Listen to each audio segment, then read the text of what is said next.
नमस्ते छात्रों। आज हम राष्ट्रभाषा हिंदी के बारे में जानकारी इकट्ठा करेंगे, जहाँ पर उसकी व्याख्या, व्याप्ति और स्वरूप के बारे में चर्चा करेंगे। छात्रों, राष्ट्रभाषा किसे कहते हैं?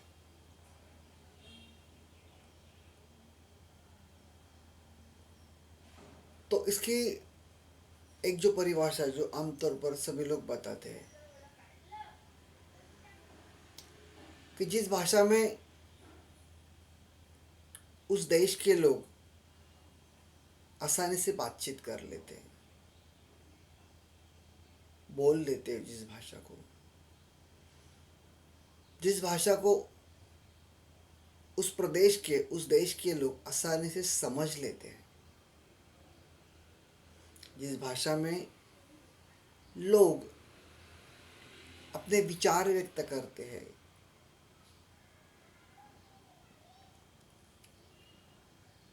जो भाषा उस देश की संस्कृति स्पष्ट कराती है, वह राष्ट्रभाषा होती है। हमारे राष्ट्रपिता महात्मा गांधी जी ने राष्ट्रभाषा में 5 गुणों का होना आवश्यक माना है। जो 5 गुण इस प्रकार है। 1, उस भाषा को सरकारी अधिकारी आसानी से समझ सके, कि ऐसी भाषा जिसे सभी जो सरकारी अधिकारी है, जिनका संबंध लोगों से होता है, वह अधिकारी उस भाषा को आसानी से समझ सके, तभी वह लोगों की समस्याएं दूर कर सकते हैं, समझ सकते हैं और अपना काम कर सकते हैं। दूसरी बात उन्होंने बताई है,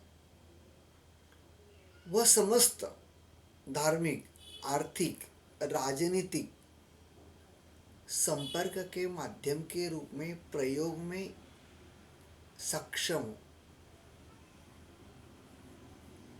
खासकर उन्होंने भारत के बारे में कहा है, तो भारत में जितने सारे धर्म हैं और भारत में होने वाले राजनीतिक उथल पुथल, प्रचार सभाएं, इसका माध्यम जो भाषा हो वह राष्ट्रभाषा हो सकती है। वह अधिकांश भारतीयों द्वारा बोली जाने वाली हो।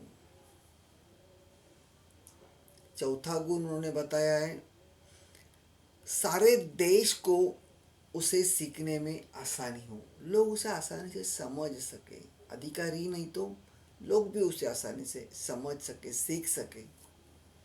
और ऐसी भाषा को चुनते समय आर्जी या क्षणिक हितों का ध्यान न दिया जाए। जैसे कि हमारे यहाँ पर कई सारे प्रदेश है और हर एक प्रदेश की अपनी अलग भाषा है, और हर एक प्रदेशवासी को लगता है कि मेरी भाषा राष्ट्रभाषा हो। तो इस प्रकार किसी ने अर्ज किया है या फिर कोई क्षणिक लाभ या हानि को ध्यान में रखते हुए इसका चयन न हो, तो ऐसी भाषा राष्ट्रभाषा होनी चाहिए। बहुत बड़ी बात, बहुत महत्वपूर्ण बात यहाँ पर महात्मा गांधी जी ने आपके सामने रखी है। आप सबको मालूम है, हिंदी इस देश की राष्ट्रभाषा है। यह एक अभी हमारा जो पहला लेक्चर था उसमें भी हमने हिंदी इस देश की राष्ट्रभाषा क्यों और कैसे बनी इसके बारे में चर्चा की थी। अभी यहाँ पर हम इसके बारे में और जानकारी लेंगे। हमारा पूरा जो स्वाधीनता संग्राम है, उसमें सभी प्रकार के, सभी प्रांतों के राजनेता थे, लेकिन आप सभी लोगों ने, हम सभी ने यह सुना है कि उन सभी ने उनके भाषण, लोगों के साथ उनका वार्तालाप वह आमतौर पर हिंदी में ही रहा है। जैसे कि राष्ट्रपिता महात्मा गांधी जो गुजरात के थे, हमारे प्रथम गृह मंत्री सरदार वल्लभ भाई पटेल, वो भी बड़े महान वगैरह सेनानी थे, लेकिन उनके भी अपने भाषण हिंदी में ही हमें मिलते हैं स्वतंत्रता पूर्व काल में। एक और भारत के महान सुपुत्र सुभाष चंद्र बोस जो बंगाल के थे, फिर भी उन्होंने घोषणा की, तुम मुझे खून दो मैं तुम्हें आज़ादी दूंगा, चलो दिल्ली। यानी कि सभी लोग अलग अलग प्रांत के थे, लेकिन सभी ने भाषा के तौर पर हिंदी को ही अपनाया था। तो हम कह सकते हैं कि राष्ट्रभाषा हिंदी को चुनने में क्या कारण हो सकता है। यहाँ पर इस बात का हमें आभास होता है कि हमने हिंदी को ही क्यों चुना। सामान्यतः हम सभी लोग राष्ट्रभाषा और राजभाषा एक ही मानते हैं, लेकिन वास्तविकता यह नहीं है। राष्ट्रभाषा और राजभाषा दोनों में मूलभूत अंतर है। राजभाषा किसे कहते हैं? तो जो भाषा प्रशासकीय कामकाज के लिए इस्तेमाल में लाई जाती है, जो भाषा प्रशासकीय कामकाज के लिए इस्तेमाल की जाती है, उसे राजभाषा कहते हैं। और राष्ट्रभाषा किसे कहते हैं? जिस भाषा में देश की, प्रदेश की आम जनता एक दूसरे के साथ वार्तालाप करती है। और जो अभी गांधी जी ने अपने राष्ट्रपिता महात्मा गांधी जी ने राष्ट्रभाषा के बारे में जो उसके गुण बताए, जिस भाषा से उस राष्ट्र के संस्कृति की झलक झलकती है, दिखाई देती है, उसे हम राष्ट्रभाषा कह सकते हैं। यहाँ पर राष्ट्रभाषा का उपयोग विशाल तौर पर, विशाल प्रदेश में बहुजन या फिर जनता द्वारा उपयोग में, अगर उसका उपयोग किया जा रहा है और लोग उसे आदान प्रदान के लिए इस्तेमाल कर रहे हो, एक दूसरे के लिए वार्तालाप के लिए इस्तेमाल कर रहे हो, तो उसे राष्ट्रभाषा हम कह सकते हैं। उस राष्ट्रभाषा से उस राष्ट्र की एकता की झलक हमें दिखाई देती है। आज भारत में राष्ट्रभाषा और राजभाषा एक है ऐसा हम नहीं कह सकते। यूँ तो राजभाषा ही राष्ट्रभाषा होनी चाहिए और राष्ट्रभाषा ही राजभाषा होनी चाहिए, लेकिन भारत में ऐसा नहीं है। यह कब होगा? जब केंद्र यानी कि भारत सरकार जब अपना पूरा काम, प्रशासकीय कामकाज हिंदी में ही करेगी। इतना ही नहीं, भारत के सभी प्रदेश, प्रांत और राज्य घटक केंद्र के साथ वार्तालाप हिंदी में ही करेगी।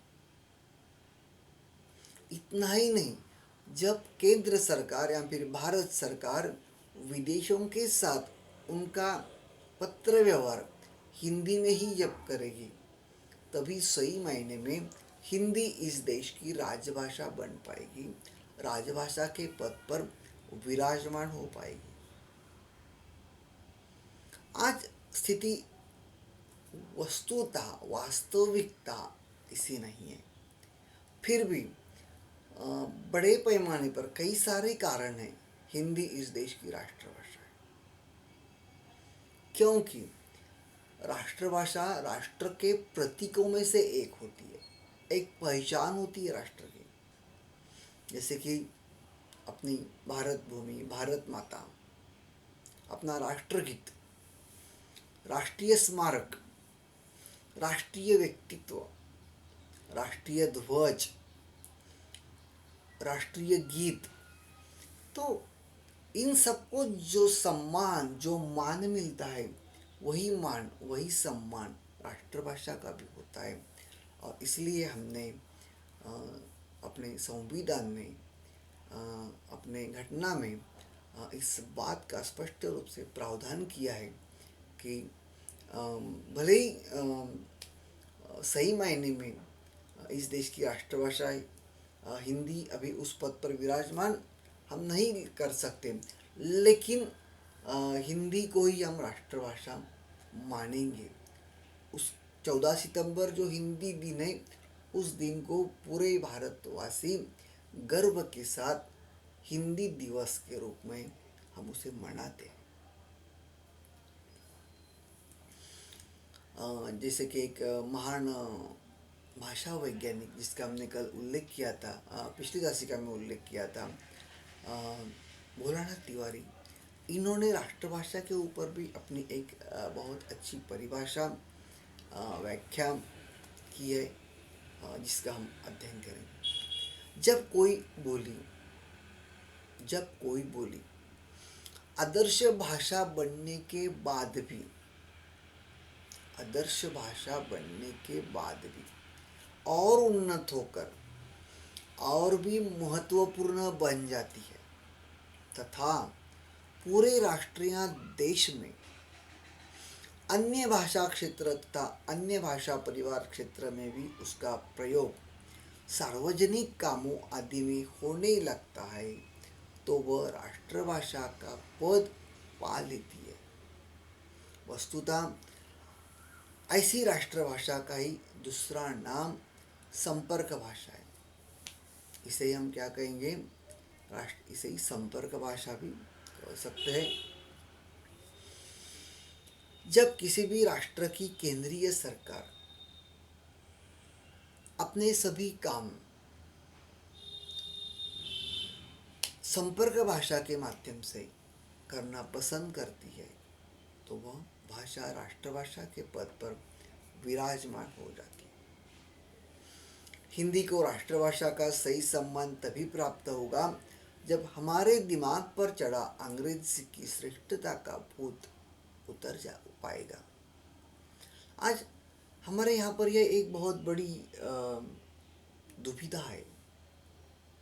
हम में से कुछ लोग हिंदी के बजाय अंग्रेजी में बात करना, उसका प्रयोग करना, गर्व का अनुभव करते हैं, उसमें उनको बड़ा आनंद होता है, एक सम्मान वाली बात कुछ लोग मानते हैं।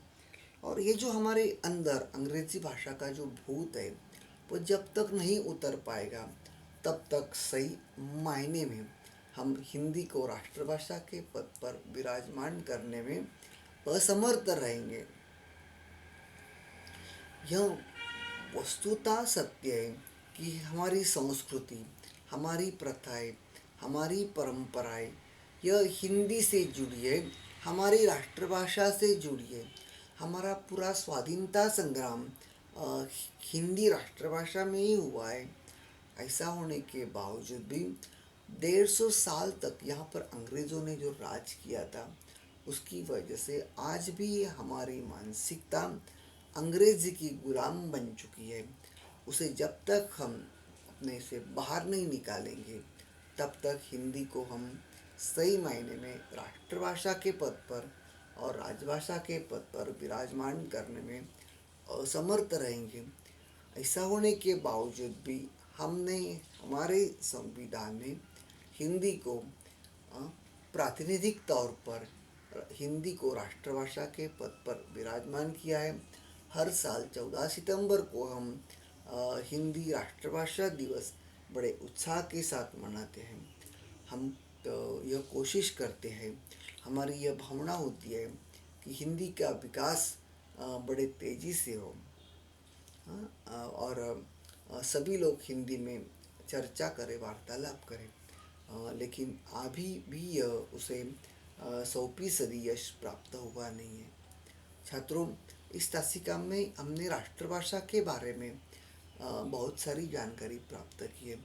अगली तासिका में हम अगली तासिका यानी कि अगले वीडियो में हम राजभाषा के बारे में जानकारी लेंगे। आप सभी ने मेरा यह वीडियो देखा, मैं आप सबका तहे दिल से शुक्रिया अदा करता हूँ। धन्यवाद।